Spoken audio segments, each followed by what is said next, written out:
Oh yeah, well back again. I wasn't going to put that one on, you know, with the miserable buggers. If you look before, you'd seen our day today where we went down to the park and all them miserable buggers. It's fucking amazing, you know.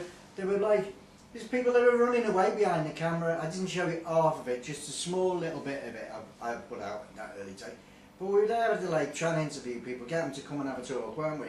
Oh, let's Snooglies here, and he's like, we going up to them and they were fucking running around the camera. And there's never anybody on crutches when you need them, is there? Do you know what I mean? Because with my legs, my ticker these days, I couldn't fucking keep up with them and chase them down the road, you know.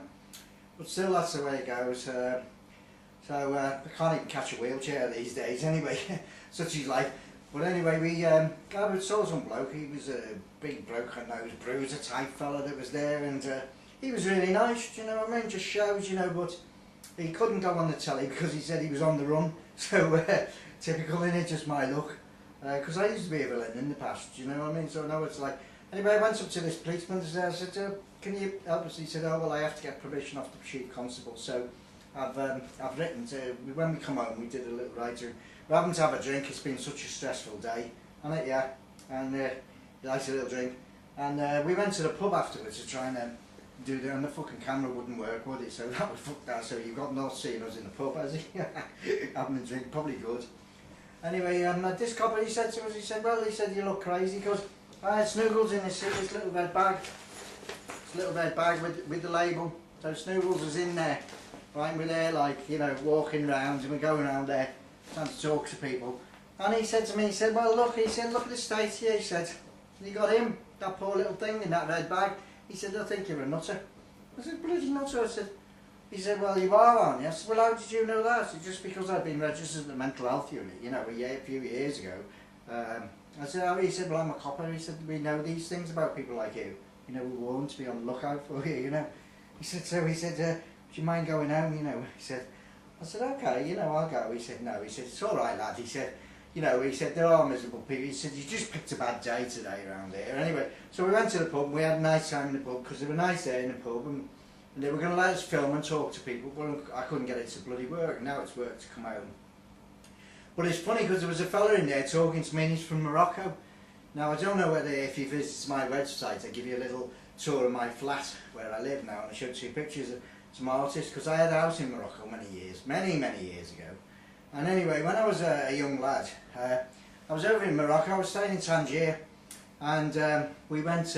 Well, I was like, it was one of them really hot, stifling summer nights, and I thought, oh well, I'll take a walk up the hills, you know, into the mountains. And it was an innocent walk up the hills in the mountains, and I'm walking up there, and I see in the distance, in the moonlight, like these donkeys. There's a whole trail of donkeys, right, with big packs on. And these fellas leading these donkeys across the top of this fucking mountain just outside Tangier. So I thought, well, I remembered when I was a kid, my mum used to take me on donkey rides down, you know, Colwyn Bay, Ross-on-Sea on the beach. We used to go on donkey rides. So I thought, oh, well, I go over and introduce myself to these fellas and ask them about the donkeys, you know, quite innocently. I mean, honestly, I didn't think anything of it because, you know, it's donkeys at night, you know, but they've got to move somewhere. And anyway, so I went over there. Fucking hell, I'd only spoken to the fella for but there was armed police coming everywhere, fucking guns coming out. I thought I was going to die. Bloody hell, have you seen that film Midnight Express? Well, that is nothing on the Moroccan prison they shoved me in. It was awful. They tried to make out I was their European connection, do you know that? They thought I was there, you know, with these Moroccan fellas. They thought I was there, didn't they, you know? But I didn't know Snooglies in them days, because you'd have looked after me, wouldn't you? You would. It was terrible. I'll tell you something, I'm not even going to describe the things that happened in there, but it was worse. If you watch that film in that Express, that is pussies to what I went through in Morocco, lads. Anyway, you know, it's bribed me way out of there and got out. I was only in a short time, well, what was left of me for a while. It took me a long time to get over it. But can you imagine? But I tell you, I said to them, I said, look, when they arrested me, they said, through an interpreter, and this interpreter like doing it. Because they got some fella in, some British fella there that lived there, in fact, because I don't think the embassy or whatever it is in Tangier wanted to know. Anyway, he come down and he said, well, give me your story true. And I said, look, I said, when I was a kid, my mum used to take me on a donkey rides on the beach, and I saw these donkeys, and I thought, you know, I'll go over and say hello to them, you know, and just maybe I'll get a little ride. He said, well, it was like 3 o'clock in the morning. I said, well, I know I couldn't sleep, and I didn't know, you know, it was a nice moonlight night. It was hot summer, you know. I was perfectly innocent. Anyway, after he'd gone, like, because I said it, got me a fucking another battery, and that did. Because and especially when I turned around and I said to them, I said, well, you know, it's so unbelievable, surely you can believe me, and bloody hell, they didn't have to give me on. I won't tell you what went on in the cells afterwards. Anyway, enough of that. He doesn't want to hear about my bad past, do they, Snooze? No. But, you know, innocent boys, you see. So, you know, they say about donkeys being innocent. Now, beware. If you're in Morocco, if you ever go to Morocco, beware of donkey, yeah? So, Snooze will tell you, never go near a donkey in Morocco because you don't know what's going to happen to you. You could end up in one of them Midnight Express prisons, alright? And anyway, what's happened now? And the other thing is, yeah, cheek, I got another bloody letter from the bank, you know, of that money I told you about earlier. You know, if you watched a few days ago, I told you about this money I had at the bank, it was fucking 5 years ago. Asking me for this £3.5 grand, I said to him, I said, fucking cheek. I said to him, I said, you've had fucking millions off, I fucking phoned him, I said, you've had bloody millions off the government. I said, that comes out of our taxes. Oh, what? Oh, he said, I don't pay tax. Well, I did. I didn't. Oh, no, I didn't.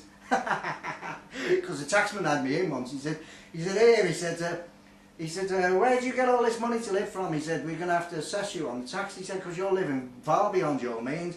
I said, what do you mean? I said, I got me money from banks. He said, what do you mean you're going from banks? I said, well, I said, I'll deny outside this room. I said, well, I said, I get it from banks. And he said, well, banks don't just give you money. I said, they do when you got a bloody shotgun, mate. Do you know what I mean? Fucking hell, they give you anything then. No, I did. No, I wasn't that bad, but you know, we did get a few bob. Anyway, he wasn't amused, but and he stuck me with a big tax bill. But that was years ago, you know. But we're nice people now, aren't we, Snooze? Anyway, where was I? So on top of that, what happened then? Yeah, so we'll wait to see what happens over the bank, so I'll keep you informed, you know, but it's a bloody cheek, you know. And I said to them, I said, you know, how am I going to pay you? I have to go every other day with my little bowl, you know, outside Sainsbury's and everything. Anyway, listen, I'm going to go now because I'm having a drink, and I'm a bit hyper because I've just took my pills, and, you know, I told you about the pills, made my hair grow. Well, I've cut down the amount I'm taking now, so that's not good. And I haven't got any tits yet, but it's getting me belly big. But we'll deal with that, won't we? We'll deal with that. But so if you see me and Snooze out in the, you know, in this little bag with our little sign, you know, come up and say hello to us, yeah? And Snooze says, because he'd like to interview you and speak to people, and always come and say hello. And if you're in the pub, please buy us a drink. And if you see us sitting outside Sainsbury's, you know, throw a few bob in the old bowl, you know, so as we can eat. No, right, Snooze, because Snooze like a big steak dinner, you know. Alright, so it's good night from me, and good night from him, and good night from us. Bye. Come on, Snooze. Let's go and get another drink there.